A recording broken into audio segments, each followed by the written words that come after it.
Los 7 sellos de Apocalipsis. Cuando el Cordero inmolado y abrir sus sellos, se desata en el santuario celestial una escena de adoración sin precedentes. Esa venida de Jesús ante el Padre es la misma que describe Daniel 7:13 y Daniel 8:14. Y esta escena está en Apocalipsis capítulo 5, versículos 8 al 14.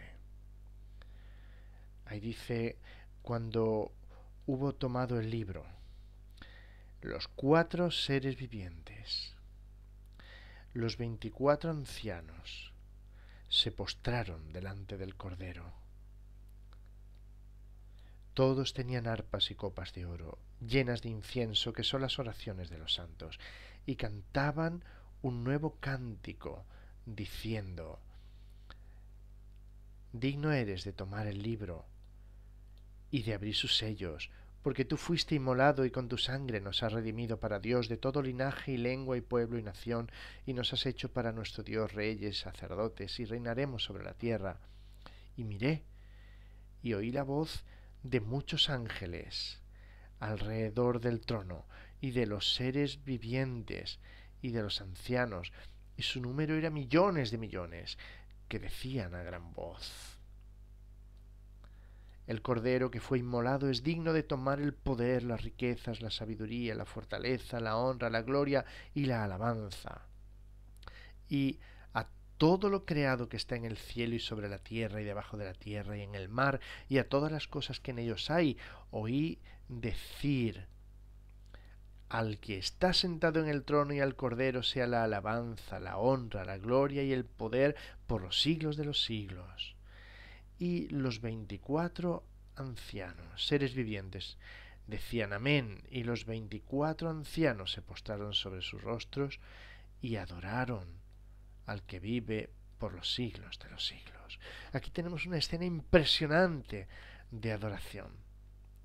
Por 4 veces aparece el acto mismo de la adoración. La primera vez, 4 seres vivientes y 24 ancianos que se postran, que cantan acerca de la dignidad de Jesús y por lo cual puede abrir el libro y sus sellos, porque fue inmolado, porque con su sangre nos ha redimido, nos ha ensalzado. Y después vinieron muchos ángeles y elevaban la voz con los seres vivientes y con los ancianos, y otra vez recordando que Jesús fue inmolado, lo entienden digno de tomar el poder, riqueza, sabiduría, fortaleza. Y de nuevo toda la creación decía: al Cordero y al que está en el trono sea la alabanza, la gloria y el poder. Y de nuevo los 4 seres vivientes y los 24 ancianos se postraban y adoraban. Esa adoración tiene como motivo el que Jesús venció como Cordero inmolado. Contemplando en la encarnación y en los sufrimientos de Cristo, cosas en las cuales anhelan mirar los ángeles, con todas sus maravillosas consecuencias para nosotros, provocábase en el cielo una escena de adoración sin parangón. Esa misma contemplación inspiró un maravilloso texto del apóstol Pablo en Filipenses capítulo 2, versículos 5 al 11. Es un texto en el que vale la pena detenernos un momento, pero vamos a recuperar el subrayador con un buen color.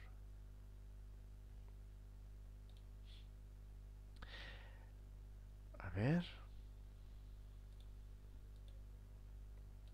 Allí dice: haya pues en vosotros este sentir que hubo también en Cristo Jesús. Este sentir de la palabra griega froneo, que significa mucho más que sentir. Significa la mentalidad, significa los pensamientos, las aspiraciones, los planteamientos, la emoción. Es algo así como decir tener la misma mentalidad y la misma predisposición que tenía Jesús, el cual, siendo en forma de Dios, no estimó el ser igual a Dios como cosa que aferrarse, sino que se despojó a sí mismo tomando forma de siervo, el cual, siendo en forma de Dios, forma del griego morfé. Muy interesante. En la mitología griega, Morfeo, de ahí Morfé, en la mitología griega Morfeo se encargaba de inducir los sueños de quienes dormían y de adoptar una apariencia humana para aparecer en esos sueños. De modo que primero inducía a dormir y después se colaba en los sueños con forma humana. De ahí la palabra morfina, por sus propiedades para inducir al sueño. O la expresión estar en los brazos de Morfeo, que significa soñar y por extensión dormir. 2 veces aparece aquí la palabra Morfeo.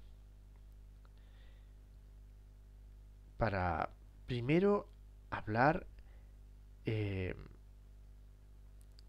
siendo en forma de Dios y después para hablar tomando forma de siervo. La fuerza del término morfé en este texto reside precisamente en que lo que hizo Dios en la encarnación no fue aparentar que era hombre para inmiscuirse en las cosas de los humanos, como hacía Morfeo para meterse en los sueños, sino en que se convirtió tan realmente en humano como era realmente Dios.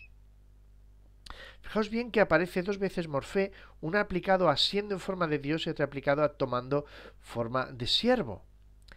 Pero daos cuenta de la diferencia en los verbos. Siendo y tomando. Siendo en forma de Dios indica la natural manera de existir de Jesús antes de la encarnación. No tenía que hacerse Dios, era. Mientras que para ser siervo, tenía que tomar esa condición. Hay una diferencia notable aquí. Sigue diciendo el texto. Se despojó a sí mismo. Auton ekenosen. Asimismo, auton ekenosen, despojarse. El término para despojarse lo encontramos en otros textos para referirse a cosas vacías, cosas que están vacías o que son inservibles o vanas. Aplicado aquí sería algo así como decir que siendo en forma de Dios se quedó vacío para hacerse siervo. Se convirtió en algo vacío. Pero mirad bien, no es que primero se despojara y luego tomara forma de siervo, no, sino que en el acto de tomar forma de siervo se despoja. Perdió mucho. Antes de una manera y ahora de otra. Y dice el versículo 8, dice que estando en la condición de hombre, vamos a reflexionar un poquito en esta expresión. Estando en la condición de hombre, en griego es schemati euresis hos anthropos. Schemati, de donde viene esquema. Es decir, esquematizarse, estar bajo un esquema. En Romanos 12.2 Pablo dirá, no os conforméis a los planteamientos de este mundo, no os esquematicéis, es la misma palabra. No os hagáis un esquema. Eureceis, de donde viene la palabra eureka. Es la parábola aquella donde el hombre está labrando y de pronto encuentra un tesoro. Ahí aparece el término eureka. Y de repente encontró un tesoro. Es algo así como decir. Así, estando en la condición de hombre, podría entenderse mejor diciendo, descubriéndose bajo el esquema de lo humano o encontrándose repentinamente bajo el esquema de lo humano. Porque fijaos, aquel que vivía en forma de Dios, es decir, siendo Dios, se vacía al tomar la condición humana de siervo y entonces de repente se encuentra bajo el esquema de lo humano. De repente aquel que era en forma de Dios se descubre bajo todo lo que los hombres viven, sienten, perciben, y todo era nuevo y distinto para él. Pues estando en esa condición, que es a donde queremos llegar, estando en esa condición, dice el texto que se humilló. Y quisiera comentar esto, porque la humillación no fue el hecho de hacerse siervo, el hecho de dejar de vaciarse para ser siervo, o vaciarse al hacerse siervo. No, esa no es la humillación. Aquí dicen que consiste la humillación. Dice, estando en la condición de hombre, se humilló a sí mismo haciéndose obediente hasta la muerte. Es decir, la humillación consistió en hacerse obediente. Veréis, de repente descubrió en sus carnes la pulsión interna contra la ley de Dios que residía en su ser. Nunca antes la había sentido. Nosotros la sentimos desde que nacemos. Cuando asume la naturaleza humana, de repente se encuentra bajo el esquema de lo humano, de lo que vivimos, de lo que percibimos, y siente en sus carnes la pulsión interna contra la ley de Dios que reside en sí ahora, ese principio interior contrario a la gran ley del amor que ha llevado a todos los hombres a manifestarse en rebeldía, pecando y separándose de Dios. El que siempre había estado con Dios, el que por edades eternas ha estado en el seno del Padre y se había deleitado en ser uno con Él, conocía ahora el peligro de depender de sí mismo, y por eso el creador de todo, el resplandor de la gloria de Dios y sustentador de todo, desconfiando de sí mismo, de su humanidad adquirida, decidió depender, haciéndose obediente, decidió depender para todo de su Padre. En eso consistió la humillación. Abba, Padre, todas las cosas son posibles para ti. Aparte de mí esta copa, mas no lo que yo quiero, sino lo que tú. Y al contemplar todo esto, los cielos estallaban en adoración. Dice el apóstol Pablo, por lo cual Dios también le exaltó hasta lo sumo y le dio un nombre que es sobre todo nombre, para que en el nombre de Jesús se doble toda rodilla de los que están en los cielos y en la tierra y debajo de la tierra, y toda lengua confiese que Jesucristo es el Señor, para gloria de Dios Padre. Y esa es la escena de Apocalipsis capítulo 5 versículos 8 al 14, cuando los cielos contemplan la humillación de Jesús para salvar al hombre, para completar el plan de la salvación a escala universal. Prorrumpen en gritos y en actos de adoración. Así sea también en nuestra propia vida.